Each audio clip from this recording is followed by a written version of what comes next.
প্রসঙ্গ যখন ধর্ষক আর ধর্ষিতার, মমতা বন্দ্যোপাধ্যায়রা সবসময় ধর্ষকের হয়ে কথা বলে এসছেন।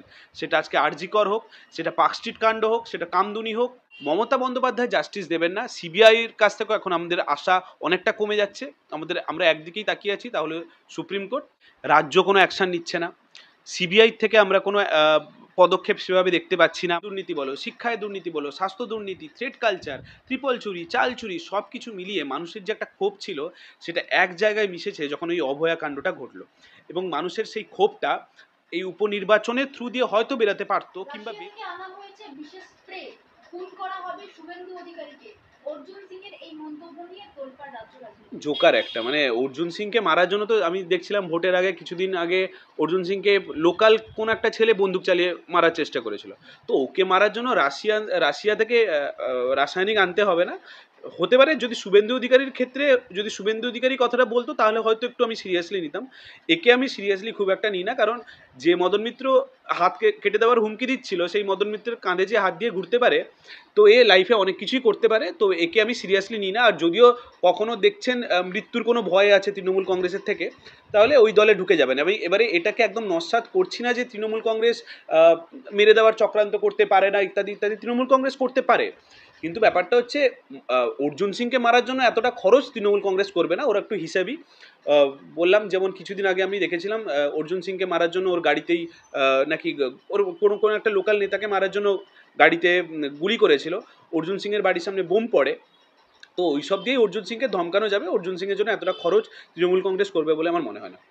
সুপ্রিম কোর্টের নতুন বিচারপতি সঞ্জীব খান্না বিচার, এই যে অভয়ার যে বিচার, এটা কি কোনো রকম পরিবর্তন হবে বলে মনে হচ্ছে? একটা সময় আমরা সুপ্রিম কোর্টের উপরে অনেকটাই আস্থা রেখেছিলাম, সাধারণ মানুষ আস্থা রেখেছিল। আমরা যখন একটা সময় দেখলাম আমাদের হাত পা বেঁধে গেছে যে রাজ্য কোনো অ্যাকশন নিচ্ছে না, সিবিআই থেকে আমরা কোনো পদক্ষেপ সেভাবে দেখতে পাচ্ছি না, মা বাবারা চিন্তিত যে সিবিআই কেন তার কাজটা এগাচ্ছে না। আমরা এক সময় বিশ্বাস করতাম হ্যাঁ মমতা বন্দ্যোপাধ্যায় কিছু লুকানোর চেষ্টা করছে, যেটা সত্যি, যেটা সাধারণ মানুষ প্রত্যেকে এখনও বিশ্বাস করে যে মমতা বন্দ্যোপাধ্যায় সেদিন কিছু লুকাতে চেয়েছিল, যেটা সঞ্জয় রায় এখন প্রিজন ভ্যান চাপড়াতে চাপড়াতে কুণাল ঘোষের মতো বলছে যে বিনীত গোয়েল নাকি তাকে ধমকি দিয়েছেন ইত্যাদি ইত্যাদি। তো আমাদের যে বিশ্বাসটা ছিল সেটা সঞ্জয় রায় এটাকে কনফার্ম করেছে যে হ্যাঁ হ্যাঁ এমন কিছু ঘটেছিল, বিনীত গোয়েল কিন্তু ধামাচাপা দেওয়ার চেষ্টা করেছিল। তাই মমতা বন্দ্যোপাধ্যায় রেপিসদের এগেনস্টে স্টেপ নেবেন না সেটাই স্বাভাবিক। কিন্তু এবারে প্রশ্নটা আসছে সিবিআই এতদিন ধরে কি করছে। আজ 3 মাসের ওপরে হতে যায় মমতা বন্দ্যোপাধ্যায় হাত থেকে কেসটা 3 মাস হলো সিবিআই পেয়েছে। এই সিবিআই এখনও যখন সন্দীপ ঘোষকে অ্যারেস্ট করেছিল রেপ দুর্নীতি মামলায়, রেপ এবং দুর্নীতি মামলায়, এখনও অবধি যে চার্জশিট তৈরি হয়েছে সেই চার্জশিটে সঞ্জয় রায়ের নাম আমরা দেখতে পাচ্ছি, কিন্তু আমরা কেন সন্দীপ ঘোষের নামটা দেখতে পাচ্ছি না সেটা এখন সাধারণ মানুষ অবাক হয়ে যাচ্ছে। যে হ্যাঁ আমরা বুঝতে পারতাম মমতা বন্দ্যোপাধ্যায় দুর্নীতি চাপাচ্ছে, কিন্তু সিবিআই নরেন্দ্র মোদীরা কেন আওয়াজ তুলছে না? দেখো মানে গোটা পশ্চিমবঙ্গে কেন, এটা একটা দেশে এমনকি বিশ্বে অভয়া ইস্যু, তিলোত্তমা যাই নামে ডাকো, একটা বড় একটা ইস্যু তৈরি হয়েছে এবং ভারতবর্ষের এটা একটা হট টপিক এখন একটা। সেখানে দেশের প্রধানমন্ত্রী একবারও প্রয়োজন মনে করলেন না ওই বিষয়ে একটা কোনো কথা বলার, একটা কোনো টুইট করার। ট্রাম্প জিতে গেলে ট্রাম্পকে উনি কংগ্রাচুলেট করেন, ভালো কথা, করতেই পারেন, কিন্তু দেশের এত বড় একটা ঘটনা নিয়ে উনি একবারও একটা কথা তো বললেন না, বাদ দিন একটা টুইট অবধি করলেন না। সেখানে কিছুদিন আগে আমরা দেখলাম অমিত শাহ এলেন, অমিত শাহ এসে 30টা সেকেন্ড অভয়ার পরিবারকে, অভয়ার মা বাবাকে দেওয়ার সময় মনে করলেন না, যখন অভয়ার মা বাবা নিজে চিঠি লিখে বলেছিলেন অমিত শাহকে যে ওনার সাথে উনি দেখা করতে চান, তারপরেও অমিত শাহ সময় দিলেন না। মঞ্চে উঠে অভয়ার বিষয় বা তিলোত্তমা ঘটনা আরজিকর ইস্যু নিয়ে 5 সেকেন্ড 6 সেকেন্ডও খরচ করতে উনি নারাজ। তারপরে মানুষের ভরসা ছিল তাহলে এদের মধ্যে কেউ জাস্টিস আমাদের দেবে না, দিতে পারে একমাত্র সুপ্রিম কোর্ট।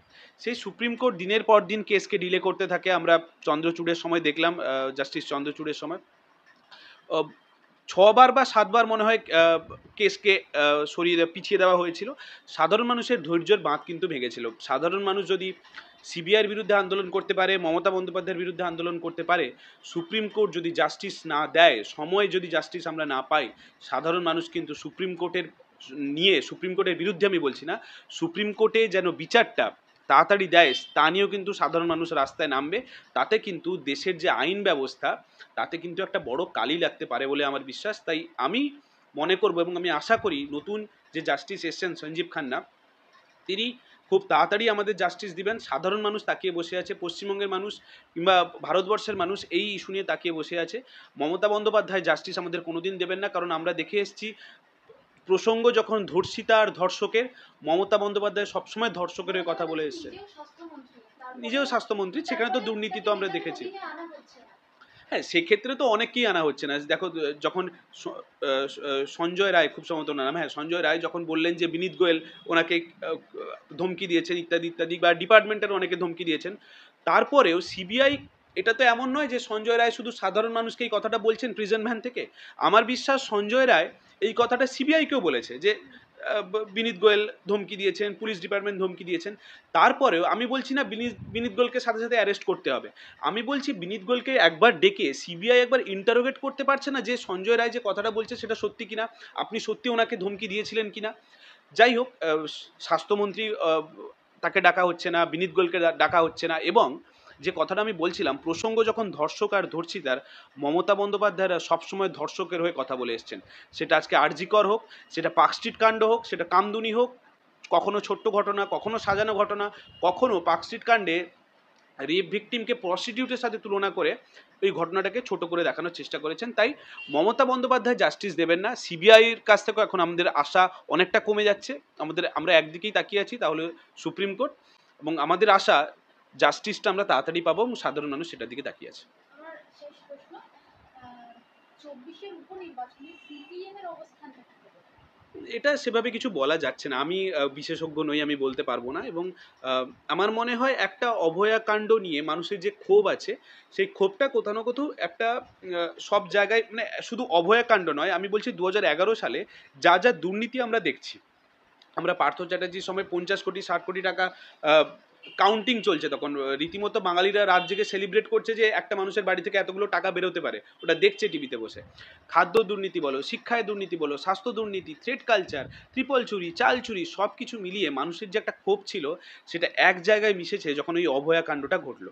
এবং মানুষের সেই ক্ষোভটা এই উপনির্বাচনের থ্রু দিয়ে হয়তো বেরোতে পারতো, কিংবা বেরিয়েছে, আমি বলতে পারবো না, কিন্তু সেটাকে প্রশমিত করার জন্য মমতা বন্দ্যোপাধ্যায় কিন্তু যতটা সম্ভব ওই ধরে চেপে ছাপ্পা দিয়ে কিন্তু এই 6টা উপনির্বাচন করেছেন। তা আমরা টিভিতেও দেখলাম, একজন ইভেন তৃণমূলের নেতাও খুন হয়ে গেছে। এবং পুরো ভারতবর্ষে প্রায় 42 বা 43টা জায়গায় উপনির্বাচন হচ্ছিল, সেখানে উপনির্বাচন বলো কিংবা নির্বাচন হচ্ছিল, ঝাড়খণ্ডে যেমন হয়েছে, আমরা কোথাও এখানে কিন্তু ভায়োলেন্সের একটু মাত্র চিহ্ন দেখতে পাবো না গোটা ভারতবর্ষে, কিন্তু আমরা দেখতে পেলাম পশ্চিমবঙ্গে।